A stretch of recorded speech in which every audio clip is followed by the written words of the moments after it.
Jay Tharima, we've started our live. We're waiting for Anshul to join us.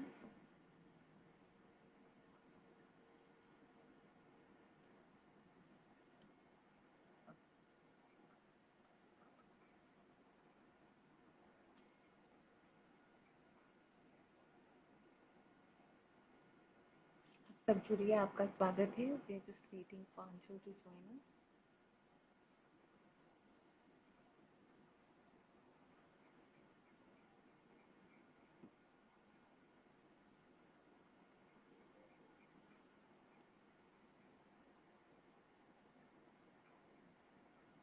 हमारे guest join करें तो हम शुरू करते हैं.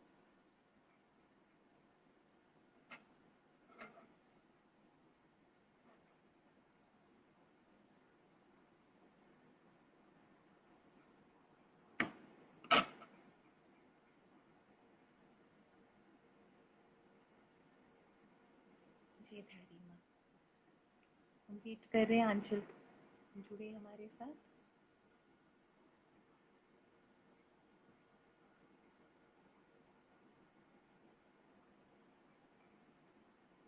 I can see Anshul has joined.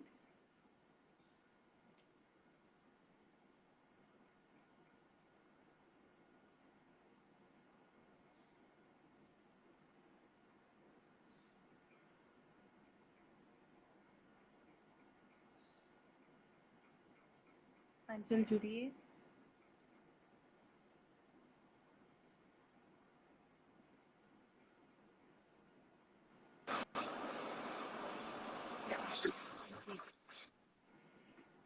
जय धारिमा अंशुल.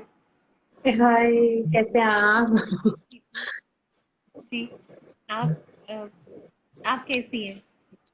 मैं बिल्कुल ठीक हूँ. आप कैसी हैं? Bye God's grace. जी, माँ की कृपा है. Anshul, today we are celebrating you and the audiences have joined us to meet you, to get to know you. तो बताइए आपका सफ़र कैसा था, क्योंकि टुडे वी आर सेलिब्रेटिंग, लेकिन ये जर्नी बहुत लंबी रही है and you survived, you've gone through a lot and you've emerged on the other side with grace. But yes. still ये जर्नी लोनली होती है. It's between you and your God. तो बताइए.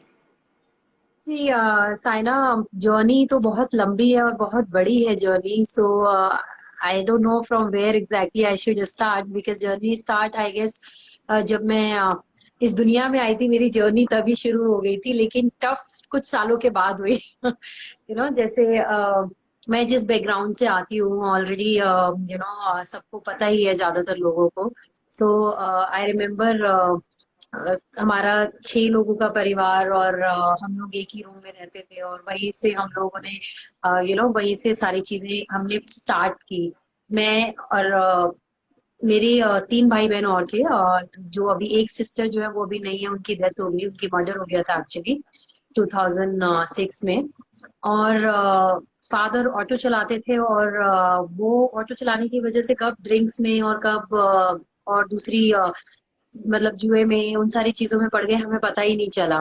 तो वहां से चीजें और ज्यादा टफ होनी शुरू हो गई थी. मेरी मदर जो थी वो एक कंपनी में धागे काटने का काम करती थी, और उनकी जॉब प्रोफाइल जो था वो उनको पूरा 8 से 10 घंटे, समटाइम 12-12 घंटे खड़े होना पड़ता था उनको. तो वो जब घर आती थी तो हम उनको देखते थे तो हमें बहुत दुख होता था, क्योंकि वो भाग भाग के आती थी. और सानिया, मैंने कई बार ऐसी सिचुएशन देखी है कि वो भाग के आई है, उनको खाना खाना है 10 मिनट में, हमें भी देखना है, और फिर वापस वॉक करके 2 किलोमीटर फिर से जाना है.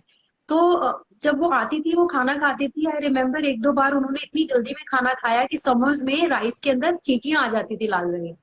सो वो फटाफट निकाल के खा जाती थी, और उनको ये नहीं रियलाइज होता था कि वो चींटियां भी खा गई. तो उस तरीके के बैकग्राउंड से मैं आती हूँ. फिर मुझे एक सिचुएशन में ऐसे हम लोग ऐसी सिचुएशन आ गई जहाँ पे जो मेरे फादर है वो टू मच अल्कोहल में चले गए, तो मुझे और मेरे भाई को पढ़ाई छोड़नी पड़ी. हम लोगों ने मैंने 8th में और भाई ने 9th में अमृता शेरगिल गवर्नमेंट स्कूल से पढ़ाई छोड़ी. और वहां से फिर हमारा जॉब का जो था वहां से स्टार्ट हुआ. मैंने as a telecaller, as a receptionist, उस ऐसे करके काफी सारे जॉब प्रोफाइल्स चेंज किए एक्चुअली। तो जर्नी वहीं से शुरू हो गई थी, आई गेस 2000 या 2000 से मेरा, मैं मार्केट में काम करने लगी थी जब मैं शायद 15 साल कुछ की ही होंगी, मतलब 16 भी मैंने कंप्लीट नहीं किया था। फिर क्या हुआ? देन व्हाट उसके हैपेंड? बाद जर्नी हुई। जी। जी, उसके बाद कुछ एक्सपीरियंस ऐसे हुए जो मैं हमेशा बोलती हूँ कि हमें बहुत वोकलाइज होना चाहिए, हमें इस चीज के बारे में और ज्यादा बात करनी चाहिए। जब मैं छोटी थी मेरे घर में ही मैंने कुछ ऐसे इंसिडेंट फेस किए जहाँ पे फिजिकल अब्यूजिंग, मैं आपको बोलूँ कि मैं डरती थी घर में सोने से कि अगर मैं बहुत ज्यादा डीप स्लीप में सो जाऊंगी तो कहीं कुछ मेरे साथ गलत ना हो जाए या मेरा रेप ना हो जाए। तो वो इतना गंदा टेरर था मेरे माइंड में कि मैं अपना जो स्लीपिंग पैटर्न था वो खो चुकी थी। मैं मुश्किल से, मैं सो रही हूँ लेकिन मैं फिर भी जागी हुई हूँ। तो मेरे पास से कोई निकलता था या कोई बात करता था तो मुझे पता होता था कि मेरे साथ में कौन है, कहाँ से कोई निकला है या कोई किसी से बात कर रहा है। तो वो जो मेरा पैटर्न था वो इतना गंदा हो गया कि मुझे रियलाइज नहीं हुआ कि वो कब मेरी हेल्थ पे टोल लेने लगा। एक चीज ये हुई मेरे साथ, और मेरे माइंड में फिर हर वक्त ये रहने लगा कि मुझे इस माहौल से निकलना है, मुझे इस माहौल से अपनी फैमिली को भी निकालना है। अब एक 15 साल की बच्ची उस चीज को कैसे मीट करेगी, कैसे वहां तक पहुंचेगी, वो नहीं पता था। सिर्फ माइंड में एक ये हो गया था कि मुझे यहाँ से निकलना है, मुझे अपनी छोटी बहन है उसको भी निकालना है, मेरे को मेरी मदर को निकालना है, because no one is safe, right. तो हम लोगों ने वहां से फिर काम करना शुरू करा 2000 में। मैंने सबसे पहले एक हमारे यहाँ पे एक आंटी आती थी, वो टी कंपनी में कुछ काम करते थे, तो उन्होंने मुझे पहला आर्टिकल दिया था अपने वहां पे। सो उन्होंने मुझे as a model, print model use किया वहां पे। और वहां से मुझे कुछ होप मिली और उन्होंने कहा चल why don't you start print modelling. So मेरी पहली जो प्रोफाइल प्रिंट मॉडलिंग था। उसके बाद मैं रियल एस्टेट से पहले स्टॉक मार्केट में किसी के यहाँ पे मैंने टेलीकॉलिंग ज्वाइन किया। टेलीकॉलिंग ज्वाइन करते करते मैंने ट्रेडिंग सीखी, मैं फ्यूचर और कैश में दोनों में ट्रेडिंग करने लगी। वो करते करते फिर मैंने कहीं पे एज अ रिसेप्शनिस्ट फिर से ज्वाइन किया। फिर मैंने एक स्पोर्ट्स कॉम्प्लेक्स ज्वाइन किया और वहां पे मैंने स्विमिंग सीखी। I have become swimming instructor. फिर उसके बाद मैं रियल एस्टेट में आई। So I have done several jobs, but मैं हमेशा ऊपर वाले की थैंकफुल रहती हूँ, गॉड की, क्योंकि मैं बहुत जल्दी चीजों को सीख जाती थी। एक लड़की जिस बैकग्राउंड से निकल के आई और जहां आज पहुंची है उसके लिए बहुत मेहनत और बहुत पढ़ाई चाहिए होती है, लेकिन मैं इतनी शुक्रगुजार हूँ शायद ऊपर वाले की कि मुझे रियलाइज नहीं हुआ कि कब मैं यहाँ पे पहुंची। तो ये सारी जर्नी के बाद में जब रियल एस्टेट शुरू हुआ तब मेरी लाइफ में एक मेजर चेंज आया। रियल एस्टेट में यहाँ से दिल्ली से गुड़गांव जाती थी। आई रिमेम्बर एकेडी टावर होता था सेक्टर 14 में, एंड भास्कर ग्रुप, उनके साथ मेरा as a real estate agent first job शुरू हुआ था। और मैं पूरा दिन उस बिल्डिंग के बाहर खड़े होके कोशिश करती थी कोई डील्स क्रैक करने की। एंड फिर से एक ब्लेसिंग आई बाबा जी की कि मैंने बहुत जल्दी 6 महीने में मैंने कुछ डील्स क्लोज किए, and I am about to close almost 2.5 lakh की ब्रोकरेज।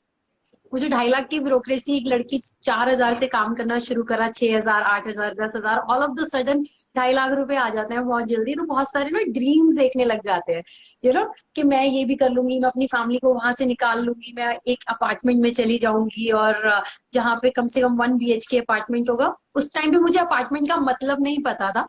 वो रियल एस्टेट में जाने के बाद पता चला कि कुछ अपार्टमेंट भी होता है जिसमें 2 बेडरूम होते हैं, एक बेडरूम होता है, या एक डाइनिंग रूम होता है। तो वो ड्रीम ना वहीं से डेवलप होने लगा। वहां पे जब मैंने मेरी कमीशन मांगी, मिस्टर रघुवंशी थे उनका नाम, मैं कभी नहीं भूलती हूँ। सो उन्होंने मुझे कमीशन देने से मना कर दिया। मैंने कहा अब ये क्या हुआ मेरे साथ। कहते हैं हमारा कोई पेपर वर्क तो है नहीं और आप किस काम की बात कर रही हैं। हमारी जो डील थी वो ये थी कि आप न्यूज़पेपर में मेरा नंबर देंगे, मैं आपको कमीशन दूंगा जो आप डील क्लोज करेंगे। सो ही रिफ्यूज्ड। सो लकीली जो कंपनी के वीपी थे उन्होंने मेरा हार्ड वर्क नोटिस किया। उन्होंने बोला आंचल आप कंपनी आओ और हम मिस्टर रघुवंशी को भी बुलाते हैं और let's talk because we have seen you, कितना हार्ड वर्क आपने किया, आप बाहर खड़े रहते थे 8 8 6 6 घंटे। तो उन्होंने उनको बुलाया और सम हाउ देयर मैनेज कि मेरे को कुछ पार्ट कमीशन का मिल जाए, और जो मुझे मिला भी। और उसके बाद से फिर मैंने पैरेलली एज अ फ्रीलांसर अपना रियल एस्टेट शुरू करा। रियल एस्टेट शुरू करते करते काफी सारे अप डाउन फिर से आए। छोटी सिस्टर की शादी होने वाली थी, लव मैरिज थी, और हमें पता नहीं चला कि आफ्टर उसकी शादी हुई थी फेब या मार्च में। 6 मंथ्स में उनके हस्बैंड ने उनको मार के सूरज कुंड पे बॉडी फेंक दी, ट्राई के रेप करके, किसी ने किडनैप करके मार के उसको फेंक दिया। वो सबसे बड़ा मेरा ट्रिगर पॉइंट था। और sorry,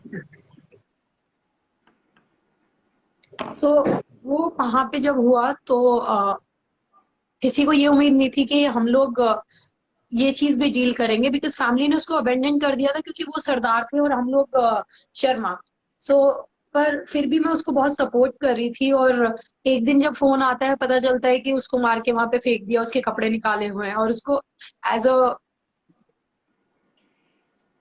Do you want to go get some water? अंचल, पानी आई पी लो, पानी। हाँ, एम सॉरी। नहीं सो सॉरी तो कोई। सो वो मेरी फेस का, मेरी लाइफ का एक ऐसा फेस है कि मैं जब भी वो बात आती है तो विजुअल्स मेरे सामने वापस आ जाते हैं।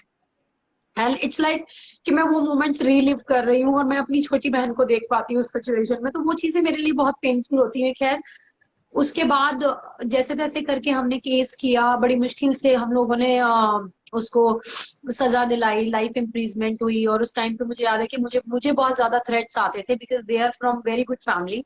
तो उनका ये होता था कि आंचल हम तुम्हें मार देंगे, तुम्हारे साथ भी वही कर देंगे जो तुम्हारी छोटी सिस्टर के साथ किया है। ये सारी चीजें उस टाइम पे मैंने फेस की थी। उसके बाद 6 महीने के अंदर ही एक हमारी सोकल सोसाइटी का प्रेशर आ गया, जो भी तुम्हारी छोटी बहन के साथ हुआ है, या पेरेंट्स को बोलने लगे जो भी तुम्हारी छोटी लड़की के साथ हुआ है उसके बाद कौन शादी करेगा, अपनी कास्ट में तो कौन करेगा स्पेशली। और अब तो कुछ नहीं हो सकता है। तो मेरी शादी उसके बाद एक हैंडीकैप लड़के के साथ करा दी गई 2007 जुलाई 11 जुलाई को। और उस टाइम पे मुझे सिर्फ ये था कि मैं अपनी मम्मी को रोते हुए नहीं देख सकती, क्योंकि मेरी मम्मी जो है वो मेरी हीरो है। और आज भी मतलब, if there is some God that's my mother. तो उनको जब मैंने रोते हुए देखा तो मैंने उनको बोला कोई बात नहीं, हो सकता है कि हैंडीकैप है लेकिन by heart he is very good man. Because जिसके साथ भी ऐसा होता है, स्पेशली चैलेंज होते हैं, they more kind towards the world, right. शादी हुई वहां पे, फिर उसके बाद भी मैंने एक्सपेक्ट नहीं किया था कि जो मैं अपनी सिस्टर के लिए लड़ रही थी या मैं अपनी मदर के लिए अपने फादर के साथ लड़ रही थी, वही सिचुएशन मुझे भी फेस करनी पड़ेगी वहां पे। मेरे साथ भी बहुत ज्यादा मार पिटाई वहां पे शुरू हो गई, अब्यूजिंग शुरू हो गई। और एक दिन उन्होंने मुझे इतना मारा कि मैं बेहोश हो गई थी और मुझे यहाँ से ब्लड आ रहा था। और आई रिमेम्बर कि रात को 1 बजे मेरी फैमिली मुझे वहां से लेके आई थी। नेबर का फोन आया कि आप अगर अपनी लड़की को चाहते हैं तो आप इसको ले जाइए यहाँ से, और हमारी कोई रिस्पॉन्सिबिलिटी नहीं है। तो मेरी फैमिली मुझे वापस लेके आई।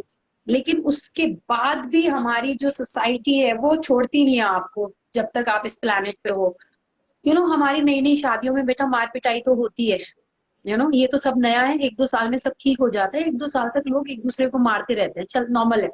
तो वहां पे जब मेरे साथ ये इंसिडेंट हुआ, मैं बेहोश हुई, मैंने रियलाइज किया कि मैं अपनी मम्मी के लिए लड़ रही हूँ, अपने बहन के लिए लड़ रही हूँ, लेकिन मैं अपने लिए क्यों स्टैंड नहीं ले पा रही।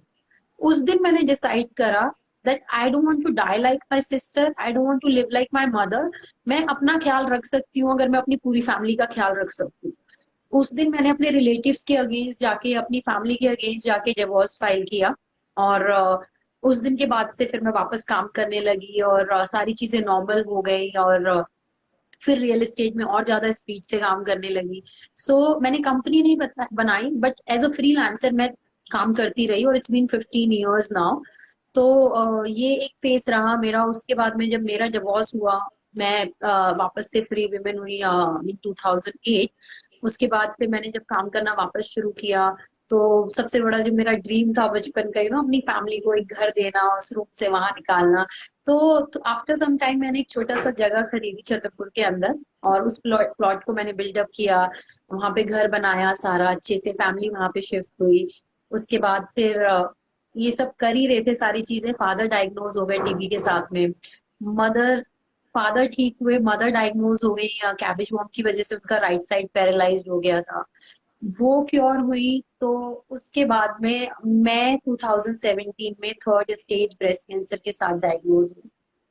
उससे पहले जो था मेरा घर, जो मैंने बनाया था, जो ऑलमोस्ट खत्म होने वाला था, वो डिमोलिश हो गया because of some unauthorise construction को लेके दिल्ली में बहुत ज्यादा डिमोलिशन हुई थी, उसकी चपेट में मेरा घर भी आ गया था।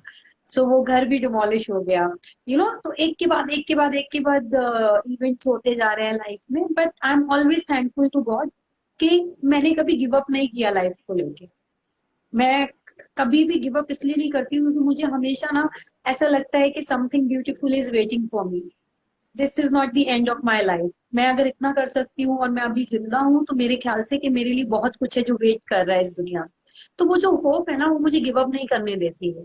जहां तक मैं पहुंची हूँ उस चीज को मैं एम्ब्रेस करती हूँ, लाइक करती हूँ, उसको मैं हर वक्त ग्रेटिट्यूड शो करती हूँ कि मैं इस सिचुएशन तक अगर वहां से यहाँ पहुंची हूँ तो देर इज अ रीजन। तो जब मैं कैंसर से डायग्नोज हुई वो जर्नी थोड़ी और टफ हो गई थी मेरे साथ में, बिकॉज मेरी लाइफ में सिर्फ एक ही इवेंट है जिसको लेके मैं रिग्रेट करती हूँ। अगर मुझे भगवान बोले कि आप क्या चाहते हो अपनी लाइफ में, तो मैं शायद अपनी बहन को वापस मांगूंगी। वही चीज है जो मेरी आंखों में आंसू लाती है। उसके अलावा कैंसर जब मुझे हुआ था 2017 में, तो मैं थोड़ी देर के लिए रोई थी।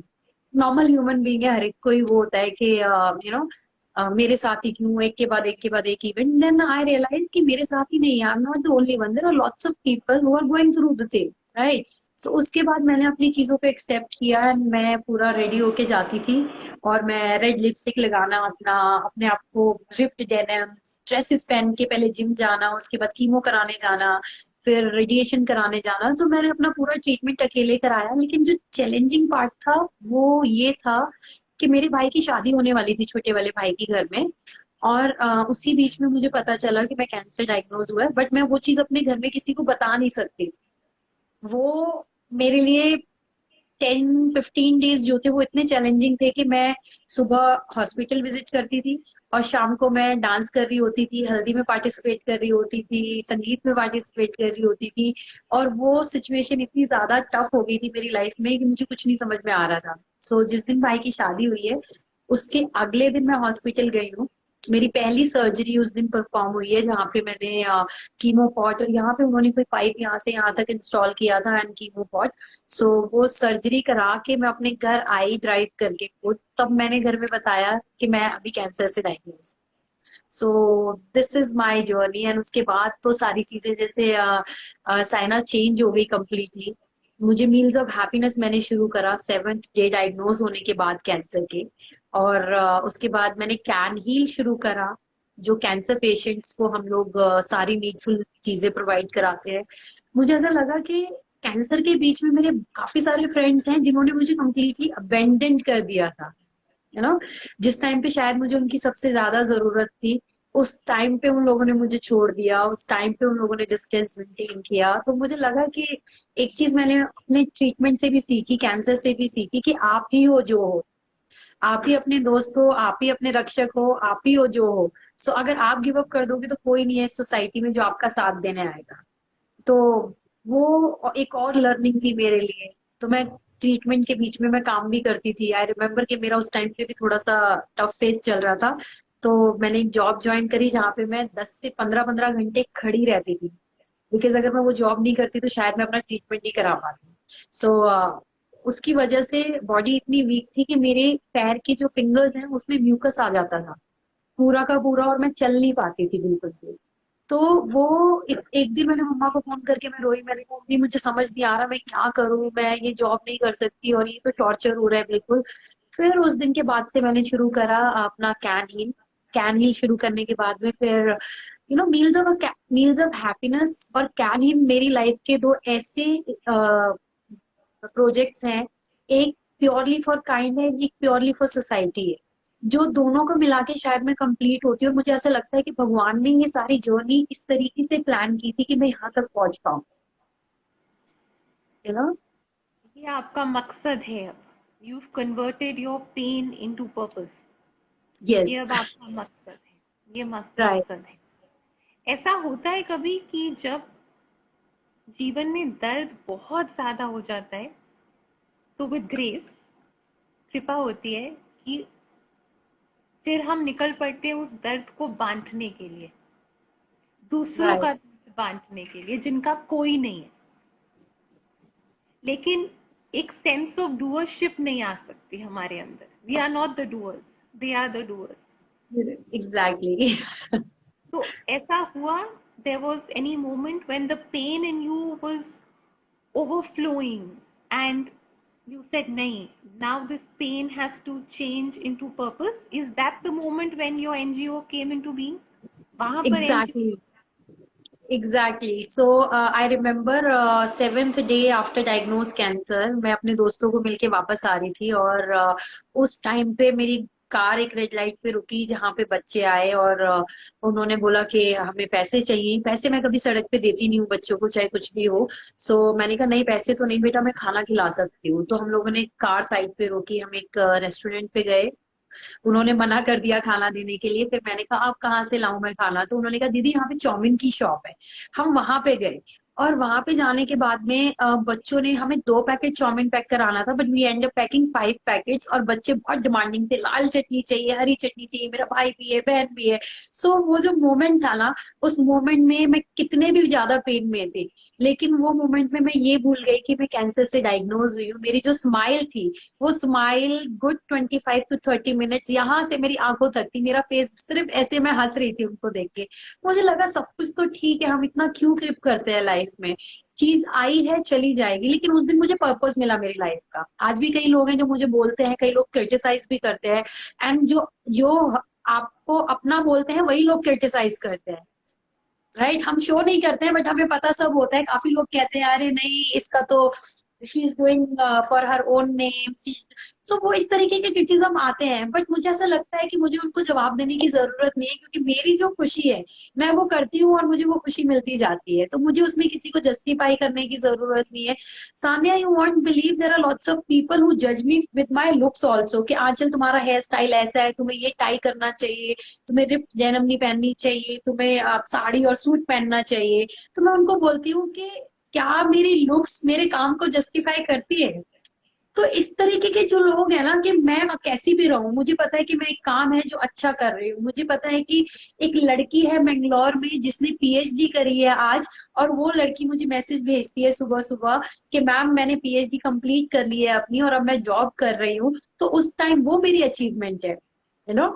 और मैं सुबह 8 बजे आंसू में थी, मैंने कहा सी देखो मैं नहीं पढ़ पाई लेकिन आज ये बच्ची यहाँ तक पहुंची है तो वो मेरी अचीवमेंट है। मुझे उन लोगों को रिप्लाई देने की जरूरत नहीं है जो लोग मुझे क्रिटिसाइज करते हैं क्योंकि मेरे सर पे जो हाथ है वो ऊपर वाले का हाथ है और मैं उसी से बहुत खुश हूँ। आपने आपने ऊपर वाले के हाथ की बात करी है, तो आप साईं बाबा के भक्त हैं? साईं बाबा शिरडी, जी। साईं बाबा शिरडी के भक्त साईं सिद्धि साईं बाबा जी को मैं मानती हूँ बिल्कुल। मानते हो? Do you feel, आप, what would you like to talk about your faith? Because yes when my I, faith, yes, yes, you know my faith is something I can talk about day and night because मैंने अपनी life में miracles होते हुए देखे हैं। किसी ने notice किए या नहीं किए, लोगों ने हो सकता है कि सिर्फ मेरा पेन नोटिस किया या ये तो यार इसके साथ तो कुछ ना कुछ होता ही रहता है वो नोटिस किया, लेकिन मैंने अपनी लाइफ में मिरेकल्स नोटिस किए हैं। यू नो, जहाँ पे मैं कुछ नहीं कर पाती थी, एक लड़की जो शायद अगर मैं यहाँ नहीं होती तो शायद किसी के घर में मैं बर्तन मांज रही होती आज, जिसमें कोई बुराई नहीं है, लेकिन मैंने अपने ड्रीम्स को चेज किया और मेरा ऊपर वाले ने साथ दिया। हर एक सिचुएशन पे जहां पे मैं अटकी साइना, वहां मुझे ऐसा लगा कि बाबा जी ने अपने आप से हेल्प भेज दी। मैंने बहुत बार ऐसा हुआ है कि मैं आपको एग्जांपल देती हूँ इसी बच्ची का जिसने अभी अपनी पढ़ाई कंप्लीट करी है। इस बच्ची का मुझे मैसेज आया, कॉल आया, कहती है आंचल दीदी मुझे कंप्लीट करनी है पढ़ाई, और इन्होंने कुछ क्राउड फंडिंग के जरिए पैसा इकट्ठा करने की कोशिश की थी। बट मैंने कॉल किया, मैंने कहा कि नहीं मैं आपकी पढ़ाई स्पॉन्सर करूंगी, और मेरे पास पैसे नहीं थे उस टाइम पे। सो मैंने कहा मैं पढ़ाई स्पॉन्सर करूंगी आपकी, और मुझे नहीं पता कि मैंने बोल तो दिया अब मैं करूंगी कैसे उसको। ऑल ऑफ द सडन किसी का फोन आता है, I want to donate you so and so money, तो कैसे डोनेट करें? एग्जैक्टली सेम अमाउंट जो उस बच्ची को चाहिए था वो मेरे पास डोनेशन आ जाती है। सेम थिंग जब मुझे लगा, जब लोगों ने सबने मेरे साथ में मुझे गिव अप कर दिया कि नहीं अब तो कैंसर हो गया, अब तो ये मर जाएगी, वैसी ऑलरेडी ये इस बैकग्राउंड से आती है और हम इसको छोड़ देंगे तो क्या ही होगा। मैंने उस टाइम पे अपनी सबसे बेस्ट लाइफ जी, मैंने हर एक मोमेंट को जिया। मैंने इतनी अच्छी और इतनी हैप्पी लाइफ शायद इससे पहले नहीं जी। मैंने हर एक अपनी लाइफ के मोमेंट को मीनिंगफुल बनाया। मैंने गिव अप नहीं करा। वो मैं नहीं थी, वो शायद ऊपर वाले की ही एक स्ट्रेंथ थी या उन्हीं की ब्लेसिंग थी कि मैं, एक लड़की जो इंजेक्शन देख के बेहोश हो जाती है, वो ऑल ऑफ द सडन सारी चीजों को अकेले डील कर रही है। This is a blessing and miracle of God, right? Then there is another one, we started meals of happiness. Covid के बीच में हमें नहीं पता था कि हम इस लेवल तक काम कर पाएंगे। हमने मील्स ऑफ हैप्पीनेस उस टाइम पे हम सिर्फ 200 मील्स डिस्ट्रीब्यूट कर रहे थे। हमें नहीं पता था हमारे पास पैसे नहीं है तो हम कैसे काम करेंगे। तो मिलाप वाले हमारे पीछे पड़े एंड उन्होंने बोला नहीं आप इतना अच्छा काम कर रहे हैं, आप प्लीज क्राउड फंडिंग करें। वी डोंट नो कि हमने कब 2 करोड़ रुपए क्लोज किए और कब हमने 10 स्टेट्स में काम किया and we cross more than 40 lakh meals till now. So this is a blessing of God. आप हमेशा साईं बाबा के, साईं के शरण में रहो। जी। हमेशा, क्योंकि वो साथ नहीं छोड़ते। नहीं, बिल्कुल भी नहीं। वो कभी साथ नहीं छोड़ते। And when I, for me, Sai's energy, when I think of him, with Master Kripa, when I think of Sai, for me, that energy is about lighting lamps. I always visualize Sai Baba lighting lamps. Right. और अंधकार दूर होता है, अंधकार of all kinds, वो दूर होता है. And I think that's what Sai has done in your life. Many times, like an number of event, शायद अभी मुझे काफी कुछ याद नहीं है, but every moment of my life where I stuck, Baba ji is always with me. Yes. हम लोग इन चीजों को मिरेकल का नाम देते हैं, बट ये एक्चुअली उनकी रहम है, उनकी करुणा है, उनकी कृपा है, उनका प्यार है। ये उनका जी प्यार है, ये उनका प्यार। बिल्कुल। अच्छा, आपने कहा आप जब कीमो सेशंस के लिए जाते थे तो आप तैयार होके जाते। How important it is to feel good within and feel good outside. How important is this to take care of yourself? And if I may ask, you also went through a journey. जब chemo करते हैं तो one tends to lose one, बाल चले जाते हैं, and it affected your eyebrows also. Eyebrow, How? eyelashes, every single hair of body is vanished actually. Yes. तो वो जो दौर होता है, क्योंकि वो दौर से कैसे गुजरी आप, अपने अपने आप को कैसे संभाला, उस दौर? साइना, उस टाइम पे पता है क्या होता है, एक तो हम लोग जो है ना, we are a victim of our own thoughts. मैं हमेशा ये चीज कहती हूँ कि हम लोग अपने ही बनाए हुए एक सोसाइटी के, जो सोसाइटी है वो हमारे दिमाग में, हमने उस सोसाइटी को एक नाम दे दिया है और हम सिर्फ उसको इम्प्रेस करने लगे हुए हैं। चाहे हम अपने पेन में हैं, चाहे हम खुशी में हैं, फिर भी हम अपनी लाइफ नहीं जी रहे, हम जी रहे हैं दूसरों के लिए, सोसाइटी के लिए। सेम चीज होती है जब कैंसर के बीच में, आई रिमेम्बर कि मेरा एक इवेंट हुआ था, मैं आपको बताती हूँ। मैंने भी विग ऑर्डर करी थी औरों की तरह, क्योंकि मैं पब्लिक में बहुत जाती हूँ, रियल एस्टेट इवेंट्स बहुत अटेंड करती थी, दूसरे इवेंट्स बहुत अटेंड करती थी। सो मैंने एक दिन एक विग ऑर्डर करी। इतनी लेंथ की वो विग थी, मैंने पहनी, वो मेरा फर्स्ट डे था। और कुछ घंटों के बाद मुझे बहुत ज्यादा पेन होना शुरू हो गया, यहाँ से फिर वो माइग्रेन में कन्वर्ट हो गया, start travelling towards my back. तो मुझे लगा कि ये क्या हो रहा है मेरे साथ, और मैं बैठी हुई थी, एक इवेंट था गुड़गांव में, करीब करीब 70-80 से ज्यादा लोग होंगे उस इवेंट में। और मुझे रियलाइज हुआ कि मैं इन लोगों के लिए इतना पेन बेयर कर रही हूँ कि मुझे ये विग भी पहननी है, और मैं बीमार भी हूँ, मेरी बॉडी भी सपोर्ट नहीं कर रही है, लेकिन ये लोग हैं कौन? मैंने अपनी, आई रिमेम्बर, वो विग उसी इवेंट में उतारी थी। उसके बाद मैंने वो विग कभी नहीं पहनी लाइफ में। मेरे पास एक मेरा बंडाना था जो मेरा स्टाइल स्टेटमेंट बन गया था। मेरे डॉक्टर्स, मेरे डिजाइनर फ्रेंड्स, मेरे other cancer patients use to call me कि आपने ये कहाँ से बनवाया है। तो मैं उनको सिखाती थी, यू नो, उनको सिखाती थी कि ये बंडाना है, मुझे विग क्यों पहननी है। मैं अपने जिम में without wig, without hair and without bandana मैं ऐसे ही जाती थी, मैं अपना वर्कआउट करती थी, किसी चीज के को हाइड किए बिना। लोग अपने यहाँ से ये मास्क हाइड कर लेते हैं, मशीन्स हाइड कर लेते हैं, बर्न आउट के जो निशान होते हैं उनको हाइड कर लेते हैं, पर हम क्यों किसी से हाइड करें वो चीजें? सो वो चीजें, मुझे लगता है कि जितना मैंने अपने पेन को एम्ब्रेस किया ना, मेरे पेन ने मुझे उतना ही ज्यादा एम्ब्रेस बैक किया। मैं इतनी पॉजिटिव हो गई थी, इतना ज्यादा वो हो गई थी, पर उस बीच में भी काफी लोग आते हैं, हमारे यहाँ पे ना सोसाइटी को चैन नहीं है, तो हमारे यहाँ पे मैं किसी को बोल रही हूँ, किसी ने मुझसे पूछा आपने कीमो के साथ कैसे कोप अप किया, कैसा चल रहा है, मैं बोल रही हूँ सब कुछ ठीक है एक्सेप्ट फ्यू डेज का जो भी डिस्कम्फर्ट होता है, bad cramps, fever, vomiting, what जो भी होता है सब होता है मेरे साथ भी, but still I am dealing good. So मैं उसको इतना पॉजिटिव एंगल दिखा रही हूँ अपनी लाइफ का, वो इंसान मुझे कह रहा है नहीं नहीं सब ठीक है, लेकिन यू नो व्हाट, अब भी किसी की डेथ हुई है सिमिलर केस में। आई वाज लाइक प्लीज आप ये सब बोलना बंद करो, मुझे नहीं सुनना किसी की डेथ हुई या नहीं, मुझे नहीं बोलना चाहिए ऐसे टच हुई, लेकिन किसी की डेथ से मैं अपने आप को क्यों रिलेट करूं?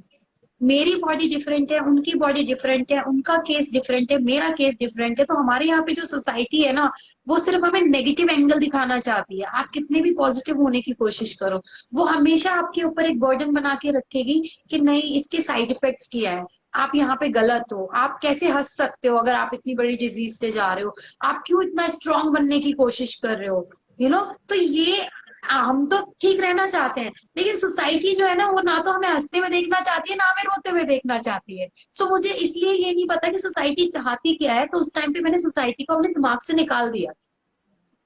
मैंने बोला बस आपकी जो आप जो है वो 1 आर्म की डिस्टेंस पे रहे तो बेटर है। दूसरा, आई ऑलवेज रिमेम्बर गूगल और पीपल दोनों ही हार्मफुल रहते हैं अगर आप उनको प्रिविलेज देते हैं अपनी लाइफ में इंटरफेयर करने की। आपने ये नेगेटिविटी, ये बहुत इंपॉर्टेंट पॉइंट है, आपने ये नेगेटिविटी से कैसे डील करा? क्योंकि this I know for a fact, बहुत मुश्किल होता है किसी के किसी से कुछ पॉजिटिव सुनना, ये बहुत मुश्किल होता है। They deprive you of your hope, of your strength, they question your purpose, they question your dreams.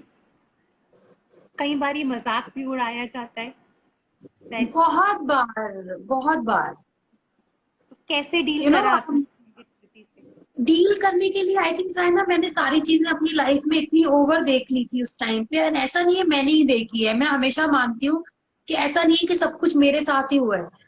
यहाँ पे बहुत सारे ऐसे लोग हैं जो शायद मुझसे भी वर्स्ट अपनी लाइफ में डील कर रहे हैं, सिर्फ वो लोग अभी तक आगे नहीं आए हैं, वो लोग अभी तक बोलते नहीं है, या उन लोगों के बारे में हमें पता नहीं है। तो हम क्या सोचते हैं कि सब कुछ तो हमारी लाइफ में हो रहा है, हम अपने आप को ज्यादा विक्टिम बनाना शुरू कर देते हैं। सोसाइटी बाद में आती है, अगर हम अपने आप को एक्सेप्ट करना शुरू कर दें अपने आप को। देखिए मैं आपको एग्जाम्पल देती हूँ, लोग है ना, मुझे कितने लोगों ने बोला आप रेकी करा लो Anchal, reiki will heal you, आप आंचल साइकेट्रिस्ट के पास चले जाओ, that will heal you, and I am agree, ये होता भी है। बट थिंग इज दैट कि मैं कब अपने आप को, जब तक मैं अपने आप को एक्सेप्ट नहीं करूंगी, ना तो रेखी कुछ कर पाएगी, ना साइकेट्रिस्ट कुछ कर पाएगा, ना कोई और डॉक्टर कुछ कर पाएगा। तो पहले तो मुझे ही अपने आप को एक्सेप्ट करना पड़ेगा कि जो है वो यही है, स्टार्ट इंजॉइंग दिस मोमेंट। तो हम लोग क्या करते हैं कि हम लोग वहां पे ना डिपेंडेंसी पे आ जाते हैं। एक कई बार होता है कि ओवर केयर जो है वो भी आपके लिए बैड होती है, फैमिली इतनी ओवर केयर करने लग जाती है। वो ऐसा होता है कि वो ओवर केयर कई बार आपको नेगेटिव मैसेज ये देती है, आपके साथ लगता है कुछ बुरा होने वाला है, all of the sudden family become so caring. Family ही या फिर रिलेटिव्स भी आपके ऊपर इतना मेंटल प्रेशर बना देते हैं कि आप रोना चाहते हो लेकिन आप रो नहीं पाते हो। आपको सिर्फ एक इंसान चाहिए जो आपको सुने बिना बिना एडवाइस दी, वो ढूंढना मुश्किल हो जाता है हम लोगों के लिए। तो मेरा जो है, आई थिंक मैंने अपनी लाइफ में सामने a part of all this इतना कुछ देख लिया ना, that cancer is not the most painful journey of my life, this is one of the journey of my, you know. So I think मेरी जो प्रीवियस जितने भी चैलेंजेस थे, उन्होंने मुझे इतना स्ट्रांग बना दिया कि मैं कैंसर को भी इजीली डील कर पाई उस टाइम पे। Anshul, how are you when you're all by yourself? Because end of the day, that's all we have. हमारे पास, we have our own self, and of course we have our ishta, we have our परमात्मा। तो जब आप सिर्फ अपने साथ होते हो, तब तब मन में क्या आता है when you reflect, या सिर्फ अपने साथ होते हो when you're spending that time with yourself? तब दिमाग में मैं आपको ऑनेस्टली बताऊं, जब मैं अपने साथ होती हूँ ना तो मैं कंप्लीटली ब्लैंक होती हूँ। मैं आई प्रेफर टू, सो मुझे बहुत पसंद है अकेले बैठ के कॉफी पीना और स्पेशली ग्रीनरी देखना। तो मैं हमेशा कोशिश करती हूँ अपनी बैल्कनी में मैं प्लांट्स रखूं बहुत सारे, जहाँ पे फ्लाईज आए, जहाँ पे बर्ड्स आए। सो मैं वहां पे बैठती हूँ तो मैं, मेरे माइंड में जो थॉट होता है ना, वो कितना भी स्ट्रगल हो उसके बाद भी यही थॉट होता है कि दुनिया इतनी खूबसूरत है, हम क्यों उस चीज को फील नहीं करते, क्यों हम प्लांट्स के साथ बात नहीं करते, क्यों हमें सिर्फ सोशल मीडिया चाहिए, क्यों हमें ऐसे दोस्त चाहिए जिनको ये भी नहीं पता कि दोस्ती क्या है। तो वो चीज मेरे माइंड में बहुत ज्यादा ट्रिगर करती है। और मैं बस ऐसे बैठ के, मैं कल का इंसिडेंट बताती हूँ, जब हम लोग बात कर रहे थे तो एकदम से ऑल ऑफ द सडन काफी बड़ा ग्रुप बर्ड्स का मेरे ऊपर से निकला। मैं टेरेस पे थी और मैं फॉर अ मोमेंट मैं हिप्नोटाइज हो गई completely, and I am just watching those birds continuously. So मेरा जो अपना टाइम है, वो अपना टाइम सिर्फ मैं ऐसा फील करती हूँ कि मैं एक फ्री सोल हूँ। फिर मेरे दिमाग में जो कुछ भी है मैं वो सारी चीजें निकाल देती हूँ, तो वो दिमाग नहीं चलता, it's like almost mute button पे चला गया। ट्रू, बट ये मेहर है, ये रहम है, that grace has come to you where you have been able to channelize your pain in this manner. ये भी कृपा है, राइट, बिल्कुल, बहुत बड़ी। ये बहुत बड़ी यस, कृपा है कि हम अपने दर्द को इस तरीके से चैनलाइज कर पा रहे हैं, क्योंकि ये उनकी कृपा के बगैर नहीं होता। नहीं हो उनकी, सकता, नहीं हो सकता। तो दिस इज कृपा। Is acceptance a superpower? Is acceptance yes, of life, is it a superpower? But acceptance not with complacency कि जो हो रहा है होने दो, but acceptance with hard work and prayer. But is it a yes, superpower? Acceptance. Yes, क्योंकि हम लोग कई बार एक्सेप्टेंस के, हम लोगों का क्या है ना, हम सारी चीजों के सारे टॉपिक से ना साइना सिर्फ अपने कंफर्ट की चीज निकालना चाहते हैं। चाहे वो पेन है, चाहे वो हैप्पीनेस है, चाहे वो कर्स है, चाहे वो कुछ भी है, हम सिर्फ वही चीज पिक करना चाहते हैं जो हमें लगता है कि हमें पिक करनी चाहिए। अभी लोगों को डिप्रेशन का मतलब नहीं पता है। अभी क्या हो गया, डिप्रेशन पहले एक डिप्रेशन होता था, अभी किसी को कोई अच्छा व्यू नहीं मिल रहा है, वो बंदा डिप्रेस्ड है। किसी को कोई कपड़े अगर वो नहीं नए नहीं खरीद पा रहे, वो डिप्रेस्ड है। सो हम लोगों ने अपनी कन्वीनियंस के हिसाब से सारी चीजों को निकाली है। पहले हम मंदिर जाते थे, प्रेयर करते थे, आज हम मंदिर के बाहर से ये करके निकल जाते हैं, यू नो, बाहर से हाथ जोड़ा चले गए। तो हम सारी चीजों में जो कर रहे हैं ना, चाहे वो कल्चर है, चाहे वो रिलीजन है, चाहे वो एक आपका कंफर्ट है, हम सिर्फ वो चूज कर रहे हैं जहां पे हमें अपनी कन्वीनियंट लगती है। हम अपने आप को बोल देते हैं कि ये मेरे लिए सही है, भगवान तो मेरे अंदर ही है, मुझे मंदिर जाने की क्या जरूरत है ना। और कई लोग इस चीज को भी मिस अंडरस्टैंड करते हैं कि भगवान भी कहता है पहले अपना ख्याल रखो, आप दूसरों के साथ क्यों शेयर करोगे उस चीज को। सो वो भी मैंने देखा है लोगों के साथ में। किसी ने किसी की मेड का ट्रीटमेंट होना था, and someone is fill the rich people, right, they called me, मैंने उनको कभी बोला नहीं, ना नाम लूंगी, I feel really bad, they are 1000 time better than my condition. Covid के बीच में उनकी मेड को किसी सर्जरी की जरूरत थी और उन्होंने उनकी सर्जरी नहीं कराई और मुझे कॉल कर रहे थे। तो मैंने उनको बोला मुझे नहीं पता मैं क्या हेल्प कर पाऊंगी, बट मैं कोशिश करती हूँ। तो मैंने अपने फ्रेंड को भेजा हॉस्पिटल में चेक करने के लिए, और वो लेडी जेन्युइनली पेन में थी। तो उन्होंने, जब हमने उसकी सर्जरी कराई, उसको वापस से वो ठीक हुई, उसके हस्बैंड को फिर हमने मेडिकेशन वगैरह जो भी दी। तो मैं देख रही थी, मैं डिस्कस कर रही थी कि ये हो क्या रहा है। पर्स जो आपकी फैमिली के अंदर एक इंसान है जो आपका ख्याल रखता है, जो आपके बच्चों का ख्याल रखता है, आप रिलेटिव फ्रेंड्स जिनके ऊपर आप लाखों रुपए लगाते हैं उनको आप भूल जाइए। फर्स्ट थिंग जो आपकी हाउस होल्ड है वो आपका ऐसे ख्याल रखते हैं कि कोई और नहीं रख सकता। तो क्या आप उनकी मजबूरी में, उनके बुरे वक्त में उनके काम नहीं आ सकते? क्यों आपको लगता है कि 10 रुपए से ज्यादा, अगर 10,000 की उनको जरूरत पड़ गई तो वो आप उनको नहीं दे पाएंगे?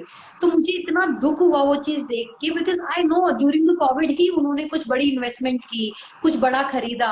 तो मैं देख के हैरान थी, यार यहाँ पे एक साइड तो ये लाखों रुपए यहाँ पे लगा रहे हैं, एक साइड ये सिर्फ 30,000 रुपए की सर्जरी उस लेडी की नहीं करा पाए, यू नो। सो ये जो माइंडसेट है ना सोसाइटी का, वो हमें चेंज करने की जरूरत है।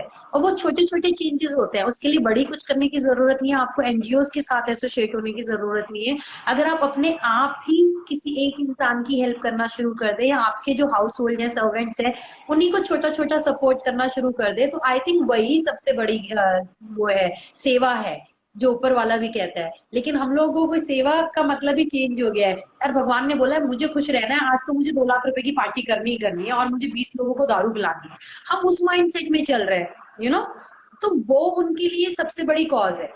बट वो किसी और की जब हेल्प की जरूरत हो तो वो लोग आगे नहीं आते। नहीं, but when I'm sure it's about, जो आप बोल रही हैं वो ये कह रही हैं, it's about being sensitive, Being sensitive about the topic which is the need of our actually right now. being caring and being sensitive. एक फितरत अपनी sensitivity की रखिए. That's the message, that you are being mindful, yes, being aware, but being sensitive. अच्छा, Yes. meals of happiness के बारे में बताइए. Meals of happiness के बारे में बताइए, कैसे सब करते हैं.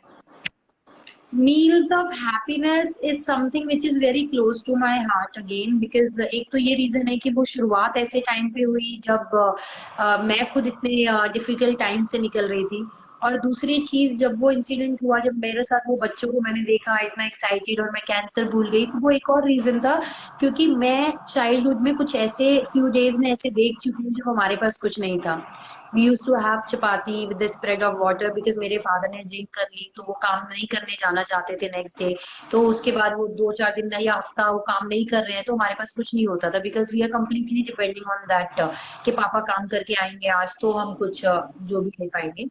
तो वो डेज मैंने अपने चाइल्डहुड में देखे हैं जहाँ पे हम लोग चपाती सिर्फ चिली पाउडर लगा के पानी लगा के खाते थे, because we can not afford the vegetables. So वहां पे जब मुझे ऐसा लगा कि मुझे नहीं पता कि मेरे पास कितना टाइम बचा है, कि मैं कितने दिन जीऊंगी या क्या होगा मेरे साथ, मुझे ये बिल्कुल भी नहीं पता। लेकिन आई थिंक मुझे ये करने से खुशी मिलती है।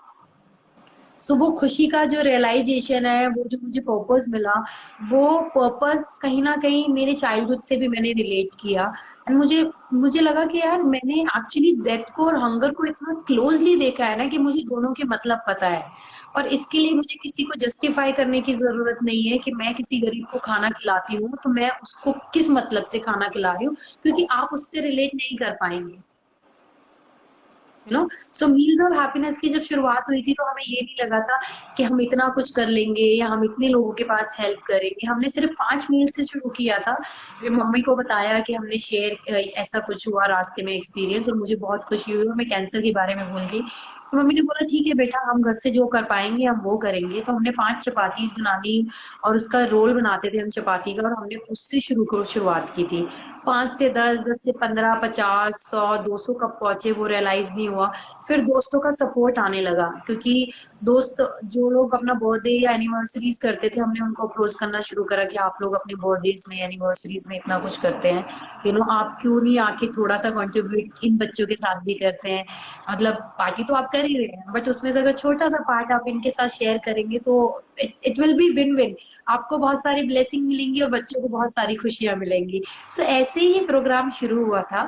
एंड करते करते हम लोग कब 40-45 हजार मील्स हमने क्रॉस करी, हमें नहीं पता चला।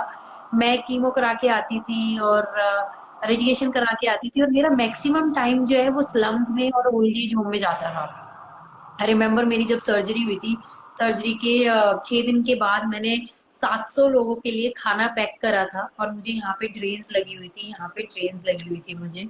और उस टाइम पे जब खाना पैक करके वहां पे गई तो मेरी फैमिली, मुझे मेरे बड़े भाई थे, बोले क्या कर रही है क्या कर रही है। I I completely lost my self. जब मैं डिस्ट्रीब्यूशन पे होती हूँ तो मैं भूल जाती हूँ, because I I always say कि चैरिटी को एक आम के डिस्टेंस से आप चैरिटी नहीं कर सकते, यू नो। आप किसी की मदद कर रहे हैं तो आपको वो पूरे पूरे दिल से और उससे आपको, मतलब अपने आप को भूल जाओ उसमें, वो सेवा है, राइट। तो वहां से शुरुआत हुई, करते करते जब हम यहाँ तक पहुंचे तो हमने और रियलाइज हुआ, और लोगों से बात हुई, फिर लोग आगे भी आने लगे काफी लोग। लेकिन कहीं ना कहीं मुझे ऐसा रियलाइज हुआ कि वो एक उनका सिंपथी वाला एंगल था, क्योंकि कैंसर से भी जा रही थी उस बीच में, और मील्स ऑफ हैप्पीनेस भी शुरू हो गया, और मैं कुछ करना चाह रही थी कॉज के लिए। तो जैसे ही मेरा ट्रीटमेंट ओवर हुआ तो वो सपोर्ट भी कट डाउन होने लगा, यू नो। सपोर्ट भी लोगों ने रिड्यूस कर लिया। तो मुझे ऐसा लगा कि शायद लोगों की सिंपैथी थी कि ये मुझे सपोर्ट कर रहे थे इस टाइम पे। एंड उसके बाद जब धीरे धीरे मैं उस चीज को मैंने छोड़ा नहीं, मेरी फैमिली ने नहीं छोड़ा, सो फिर मेरे डॉक्टर्स आगे आने लगे। डॉक्टर्स अपनी फैमिली को लेके आते थे, वो ब्लेसिंग कराते थे। और मुझे याद है मेरी रेडिएशन की डॉक्टर्स थी, डॉक्टर चारू गर्ग, वो अपने पूरे परिवार को लेके आई। और जुलाई का टाइम मेरी रेडिएशन चल रही है, मेरी हाफ बॉडी कंप्लीटली बर्न है आगे पीछे से।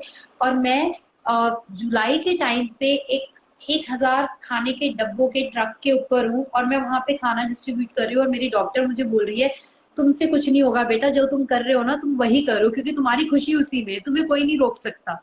क्योंकि कैंसर में क्या होता है ना, doctors, we are not allowed to go publicly.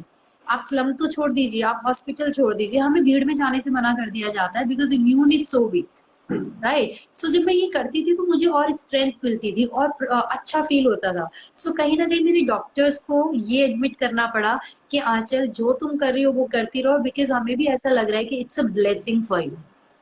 सो हजारों बच्चे मेरे लिए ब्लेसिंग दुआ करते थे। तो मुझे ऐसा लगता था कि ये कितनी पावरफुल दुआ है, कि मुझे पता ही नहीं चला कि कब मेरा ट्रीटमेंट ओवर हो गया, कब मील्स ऑफ हैप्पीनेस 1 साल का हो गया। उसके बाद फिर हम लोगों ने जब कोविड में फंडिंग की, तो हम 200 लोगों का खाना बनाने वाले लोग ये नहीं सोच पा रहे थे कि हम इतने लोगों की कैसे मदद करेंगे। बट हम लोगों ने कोशिश की, और मुझे याद है ना, अपनी मम्मी को बोला था कि अगर इस टाइम पे हम किसी की मदद नहीं करेंगे तो एनजीओ बंद कर देना चाहिए, because this is the right time to help people, right. तो हम लोगों ने फिर अलग अलग जगहों पे, जो दोस्त थे जिनके पास बेसमेंट थी या फिर खाली ग्राउंड्स पड़े हुए थे, हमने सब अलग अलग जगहों पे जाके किचन शुरू कर दी। और वहां से फिर हम लोगों ने 200 से, जब हमारे पास फंडिंग आई, हमने सीधा 10 से 12,000 मील्स पर डे डिस्ट्रीब्यूट करना शुरू कर। एंड वो इतना ऐसा हो गया कि कैसे हो सकता है। बट ट्रस्ट मी, जब आप पूरे दिल से कुछ करना चाहते हो ना, किसी की मदद करना चाहते हो, तो वो चीजें होती हैं। मैंने बहुत एक्सपीरियंस करी है ये चीजें। हमें नहीं पता था हम 22 लाख मील्स कोविड के बीच में डिस्ट्रीब्यूट कर देंगे, you know. And we are the only NGO जिसने अंडमान तक राशन भेजा, कोई और एनजीओ अंडमान नहीं पहुंचा। सो हम छोटे थे, लेकिन छोटे होने के बावजूद हमें ऐसा लगा कि भगवान ने हमें इतनी स्ट्रेंथ, इतना सपोर्ट दिया कि हम लोग इतने लोगों तक पहुंच पाए। ये माँ की कृपा है एंड ये साई का आशीर्वाद है। साई का आशीर्वाद है बिल्कुल। आपके ऊपर, that your love could reach more than the food, it's your love reaching them। तो बहुत खुशी मिलती है ना किसी के आंसू पोंछकर। बहुत खुशी मिलती है जब किसी को, खुशी से ज्यादा I think I will use the word सुकून। क्योंकि हमें सुकून मिलता है ये। हमें हमें आंसू क्या होता है and how the tears burn your skin, हमें वो पता है। So right. When you wipe a tear, जब आप आंसू पोंछते हैं, आई थिंक उसका जब आंसू दूसरे का आंसू पोंछते हैं तो वो सुकून हमारे दिल में जाता है। So that was your nourishment, that was exactly your. exactly। तो वो चीज आप शब्दों में शायद मैं नहीं बता पाऊंगी, क्योंकि वो मेरे लिए जो एक फीलिंग है, एक इमोशन है एक्चुअली, यू नो। मैं हमेशा ये बोलती हूँ कि शायद मैं आपको एक्सप्लेन ना कर पाऊँ अच्छे से। मैं शायद इतनी कमर्शियल नहीं हूँ या कुछ ऐसा, मैं उस बैकग्राउंड से नहीं आती हूँ कि मैं हर एक चीज को आपको इतना बड़ा वो करके बता पाऊँ। मैं आपको सिंपली यही बता सकती हूँ कि जो खुशी और जो सुकून मिलता है वो है इस कॉज के अंदर, यू नो। जी। तो बस वही है, मैं बस फील करती हूँ, और मुझे लगता है कि बस भगवान मुझे ये स्ट्रेंथ देते रहे, और कुछ मिले ना मिले, लेकिन मैं रहूं ना रहूं, मील्स ऑफ हैप्पीनेस रहे, और वो हर एक किसी को इतनी हैप्पीनेस दे कि यू नो, लोगों को पता चले कि मील्स ऑफ हैप्पीनेस का मीनिंग क्या होता है, यू नो। I काफी जी। I think your life, Sai will decide. Sai will decide everything. Sai will right. decide everything for you. अच्छा, एक और बात। कुछ हमने अभी एक प्रोजेक्ट शुरू करा है, उसका नाम है आत्मबल प्रोजेक्ट। आई ट्रूली बिलीव जीवन के कुछ संघर्ष आप लड़ते हैं अपनी आत्मा के बल से। राइट। So true. बुद्धि के बल से नहीं, मन के बल से नहीं, शरीर के बल से नहीं, सिर्फ आत्मा के बल से जीवन की कुछ लड़ाइयाँ लड़ी जाती हैं। और वो राइट। आत्मा का जो बल है वो उनकी कृपा से आता है। तो आपको आपकी ताकत कहाँ से मिलती है to go on and on every day? वो ताकत कहाँ से मेरी मिलती जो ताकत है ना शायना, वो मेरी मम्मी है, मेरी जो मदर है। एक मेरे लिए सिर्फ दो ही लोग हैं, एक साईं बाबा जी का रूप और एक मेरी मम्मी, जिसके अंदर मेरे लिए ख्याल से मेरा सारा ब्रह्मांड है। तो वो आज भी 68 69 की है। वो आज भी 200 250 लोगों का खाना इतने एफर्टलेसली बनाती है, बिना कंप्लेन करे। वो कहती कहती ये मेरा कंट्रीब्यूशन है, यू नो। हम लोग 10 लोगों का खाना बनाने में रोने लग जाते हैं, 250 से 300 लोगों का वो खाना ऐसे हंसते हंसते बनाती है, इतना खुशी खुशी बनाती है। तो वो जो स्ट्रेंथ है ना मेरी, एक तो ऊपर वाला और एक मेरी खुद की मम्मी। मैं हमेशा कहती हूँ कि मेरे दो ही हीरो हैं, एक साईं बाबा जी और एक वो। साईं बाबा जी भी इसलिए क्योंकि मैं, वो उनका जो मैसेज था वो सिर्फ गिविंग का था, कि आप मदद करते जाओ। अगर आप मदद में भी ये सोचोगे कि इसकी मदद करने से मुझे क्या मिलेगा, तो वो मदद नहीं है ना। तो वो जो आत्मा की जो एक एफर्ट है ना, वो एफर्ट शायद उसी बिलीव के साथ आता है हमारा, कि एक बिलीव है, वो बिलीव ही साईं है, वो बिलीव ही माँ है। जी जी, आपकी मम्मी को भी बहुत बल मिले। अच्छा, आपका what is your day like? आपको क्या क्या अच्छा लगता है करना? आपको क्या क्या क्या लगता है अच्छा? मुझे ना सब कुछ अच्छा लगता है, और मुझे ऐसा लगता है मुझे सब कुछ सीखना है। जैसे कि मैं गाड़ी नहीं चलाना आता था, मैंने कार चलानी सीखी। मुझे क्या कहते हैं, मैं हैम्पर्स बनाती हूँ। मतलब एक कंपनी मैंने स्टार्ट की थी मीठा शगुन के नाम से। तो मुझे हैम्पर्स बनाना बहुत पसंद है, मुझे मूवीज देखना बहुत पसंद है, मुझे बुक्स पढ़ना बहुत पसंद है। और मुझे नेचर में रहना सबसे ज्यादा पसंद है, ट्रैवलिंग बहुत पसंद है।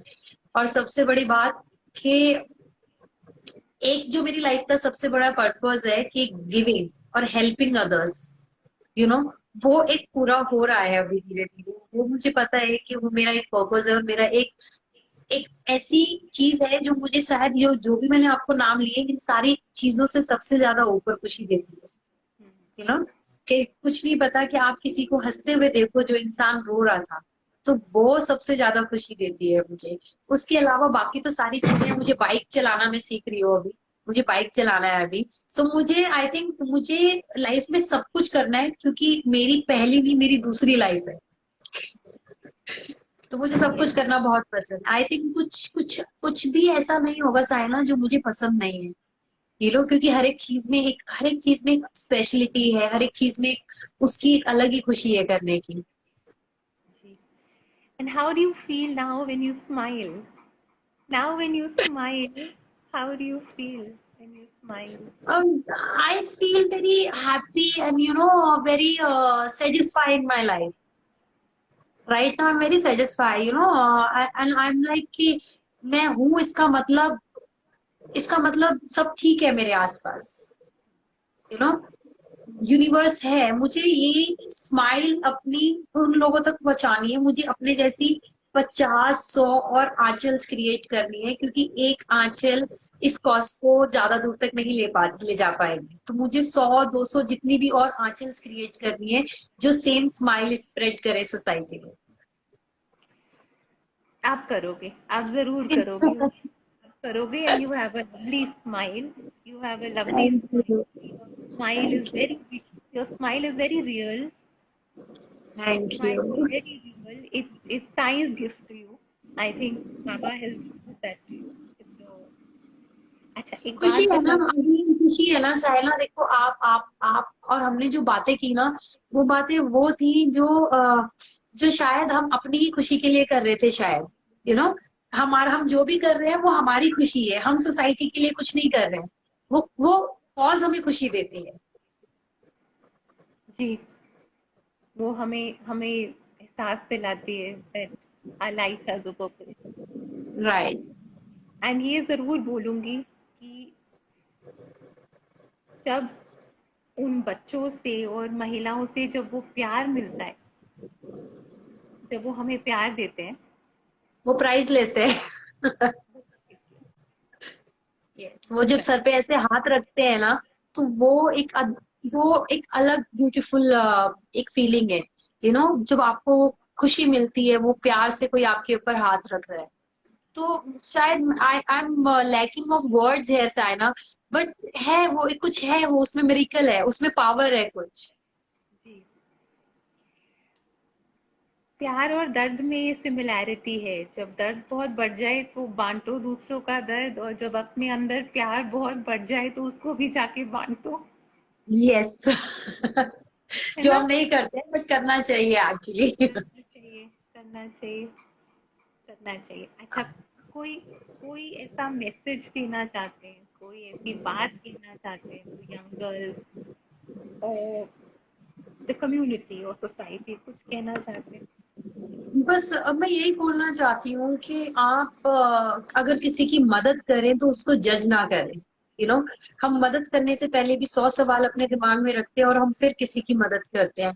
मैंने ये चीज अपने हार्ड टाइम में कई बार फेस करी है कि जो लोग मेरी मदद कर सकते थे उन लोगों ने सिर्फ ये कह के पीछा छुड़ा लिया कि पैसे देने से रिलेशन खराब हो जाता है। यू नो, तो हो सकता है कि किसी इंसान को जेन्युइनली आपके सपोर्ट की जरूरत है, फाइनेंशियली नहीं but as a moral support also. तो आप प्लीज वो सपोर्ट अपना अपने दोस्तों से और फैमिली से ना हटाएं।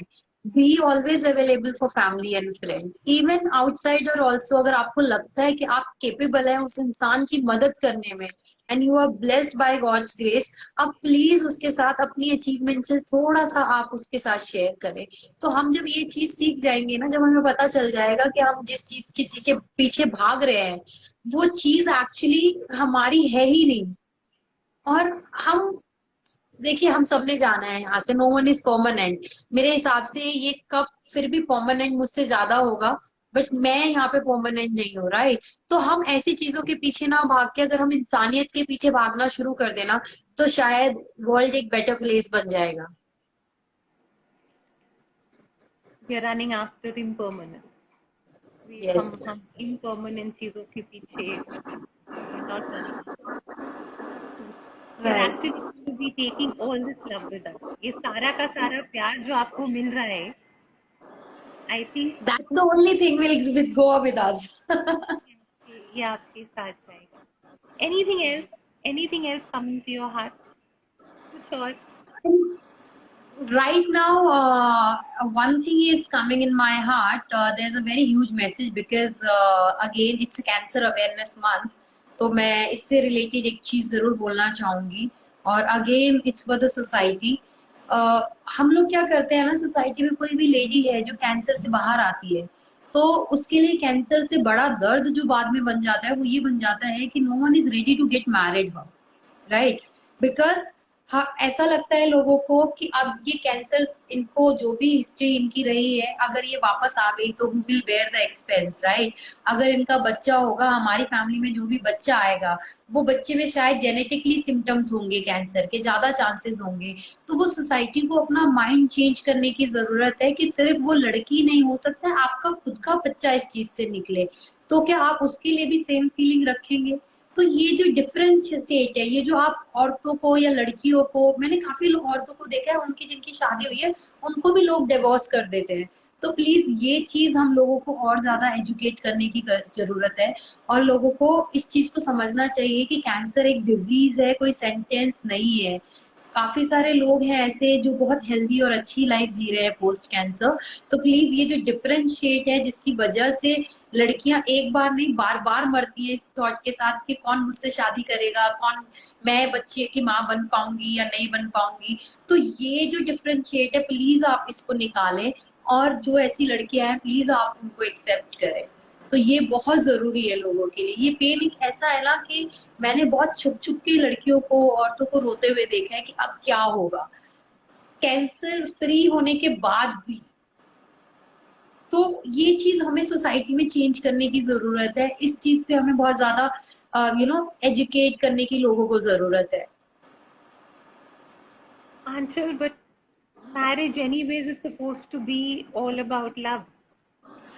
या but people are not understanding that thing. And you know, and marriage साथ निभाने का नाम है, दुख सुख में साथ निभाने का नाम है। सो जी। बट अभी वही है, मैं वही बोलती हूँ। जैसे मैं आपको बताऊं, my I found love of my life post divorce. during the cancer, someone proposed me when I don't have hair, when I don't have eyebrows, I don't have eyelashes, you know. So everyone is not bad in that society. So there is some part of society which is not accepting this truth कि भाई cancer होने के बाद वो इंसान normal life भी जी सकता है, वो लड़की नॉर्मल एक मदर, अच्छी मदर भी बन सकती है बिना किसी जेनेटिक बच्चे में आए बिना। तो ये सारी चीजें हमें समझाने की जरूरत है सोसाइटी को, ये इस उस चीज से बाहर निकालने की जरूरत है। हम लोग बहुत मॉडर्न अपने आप को बताते हैं, हम लोग कहते हैं कि हमें वेस्टर्न कल्चर तो अडॉप्ट करना है, लेकिन हमें वेस्टर्न माइंडसेट अडॉप्ट नहीं करना है, यू नो, जहाँ पे सिर्फ पॉजिटिविटी है, जहाँ पे ये चीजें एक्सीड ही नहीं करती हैं, स्टैंड नहीं करती हैं कि आप एक लड़की को वो रियलाइज करा रहे हो। पहली बात तो वो पहले ही एक वॉर, यू नो, बैटल से बाहर आई है लड़की कैंसर से, उसके बाद में उसको ये रियलाइज करा जाए कि आप अब नॉर्मल वुमेन नहीं है, आप एक नॉर्मल वुमेन नहीं है, क्योंकि आपकी शादी होगी तो आप, हो सकता है आप बच्चे में ऐसे सिम्टम्स आ जाए, हो सकता है आपका कैंसर रिलैप्स हो जाए।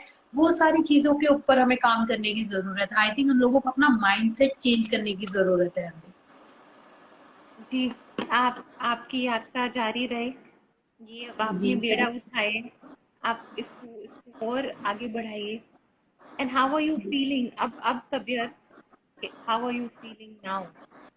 तबीयत is okay Saina, I am on a post, some post treatment, I am on artificial menopause right now also. So मैं बिल्कुल ठीक हूँ अगेन।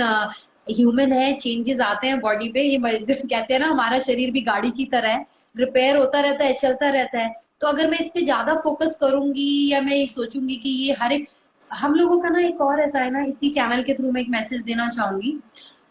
हम सब लोग पोस्ट ट्रीटमेंट भी ना एक बहुत डर वाली लाइफ जीते हैं, यू नो। हम अपना हर एक डिस्कम्फर्ट, हर एक पेन जो है वो एक ही चीज से रिलेट कर देते हैं। हमें वो रिलेट करने वाला सिस्टम भी खत्म करना पड़ेगा बिल्कुल भी, क्योंकि नॉर्मल ह्यूमन है, ह्यूमन बॉडी है, ह्यूमन बॉडी में पेन्स होते हैं। आप कुछ ओवर एक्सर्ट करते हैं तो भी आपको डिस्कम्फर्ट होते हैं। इसका मतलब ये नहीं है कि सिर्फ कैंसर की वजह से है।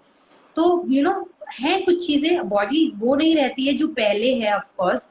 कुछ चीजें जैसे मैं अभी मेरी बोन्स वीक है काफी, बट मैं ये नहीं है कि मैं उसको अपना एक्सक्यूज बना दूं लाइफ ना जीने का, यू नो, क्योंकि लाइफ बहुत स्ट्रांग है, बहुत ब्यूटीफुल है। और दूसरी बात ये है कि आपका माइंड, माइंड आपका इतना इम्पोर्टेंट रोल प्ले करता है। आपका पेन है या कुछ भी है आपकी लाइफ में, उसको आप बढ़ा भी सकते हो और उसको आप डिक्रीज भी कर सकते हो सिर्फ अपने माइंडसेट के साथ में। जी, जी। Thank you for your beautiful words. और मैं दुआ करती हूँ कि आपको बहुत खुशियाँ मिले, बहुत हेल्थ मिले, और आप थैंक यू, ऐसे बहुत सारा प्यार और खुशियाँ दूसरों में बांटते रहे। May you find a lot of love in your life. Thank you so much, May you find wish you all the good, love. Thank you. May you find all the love in your life. Thank you, Thank you. Thank you for joining us. We'll conclude. We'll so much more to talk to you. But we'll conclude our little Insta live here today.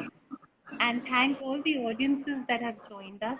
We are so grateful. We are so grateful that आप हमारी इस यात्रा में जुड़े। ये घंटा भी एक यात्रा का हिस्सा ही था। So grateful that you joined us. Thank you. And बस जाते जाते ये जरूर कहूंगी that you all are so much more than what happens to you. जो आपके साथ हो रहा है होने दीजिए। क्या कर सकते हैं? आप अपने आप को उससे उभारिए, कृपा से, कृपा से। You can smile with the pain. You can. You can love with the pain. You can give back with the pain. You can do that. The Ma's Kripa, do that. Thank you. Anchal, thank thank you so much. Thank you. Lots of love. Thank you.